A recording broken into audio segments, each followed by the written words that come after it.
David and I have been married 23 years. He's been my high school sweetheart since high school. And we have 4 amazing children. Our family completely turned upside down when Jacob got diagnosed. He would come home from school, he would go straight to his room, he would go to sleep. The only time we'd try to wake him up was for dinner. We didn't know what was wrong with him. And so we thought that he had just had strep throat. So he had been fighting cancer for 3 months without us knowing. I was actually out of town at the time, and my wife had to give me the news over the phone. I broke down. I didn't believe it. I went outside, I just wanted to be left alone. I'm 18 now, but back then I had just turned 12. It was a very dramatic change in my life and my whole family's life, and also in the way that I saw the world. I think I was about 7. I didn't really know what leukemia was. I didn't know that that was even a thing. Our family literally felt like it was crushing. It was just a lot. I knew it was gonna be a tough fight. My parents were there every day at the hospital with my brother. I think the one that took us the hardest was our daughter. She'd be afraid that we weren't coming back. I wanted to know what was going on, and it was just really sad. I didn't get to see my brother for a month. It hurt me a lot because I'm the oldest. Everyone felt the pain of not being together. It was hard when they were in school, and like just being by myself, I was like always like sad.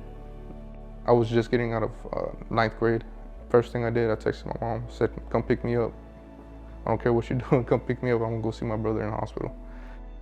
When Jacob came out of ICU and he finally came off life support, and Jacob's doctor walked in and said, I think that it would be great for Jacob's siblings to be here with y'all. My family was there. The hospital felt like home to me. When we lived in the hospital, like all my family members in that one little tiny room, we would race cars at night, the little RC cars, and that was really, really fun. We tried to make it a home for him at the time. It made me feel motivated because they were like telling me I could do stuff. And it was just like a big camping trip that lasted 3 months. So my brother's doctor, she was like, why don't you like become a pediatric oncologist? And Dr. Dreyer told her, you can be a doctor, you can come work with me. And so she let her shadow her for a little bit. I was finally like, okay, I'll become a pediatric oncologist because I want to help these kids get through what they're going through, and I can share my story with them. We're proud of her. We're proud of all of our boys. They're amazing young men. I'm grateful for my parents and my siblings being there. My family means to me, like, they mean everything. We know it's very tough for them. So when you have a group like Candlelighters, you know, helping you with something like parking, groceries, or bringing you food, is, man, that is tremendous help. They're amazing, you know, because they don't want to just treat the patient. They want to help the family, the parents, and their siblings. I'm just glad that they were there and like they could like take some focus off all like the sadness and stuff. You know, giving you a little like glimpse of something cool or something like that to take your mind off of it.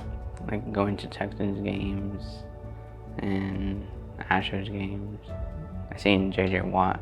It was like huge, dude. That was really fun. And Camp Cliff was really awesome.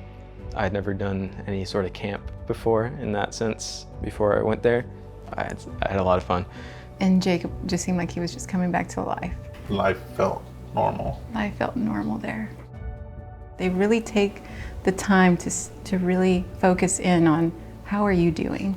And that's when they came in and they stepped in and said, the simplest thing is, have you eaten today? And that made the biggest difference because I hadn't eaten in days. I was living off of water and crackers because I was afraid of leaving his side. And they came and brought us food.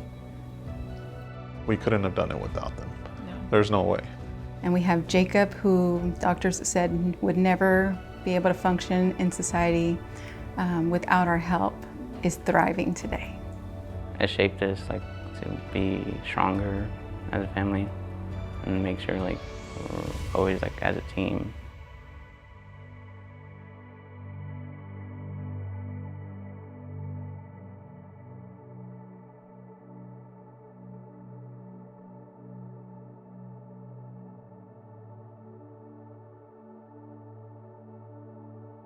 Candlelighters did so much for us, and they're still doing stuff for us. They're kind of like a second family. I'm grateful for them too. But I just want to say thank you for everyone that's been there for us, been there for all the children in the hospital. Thank you.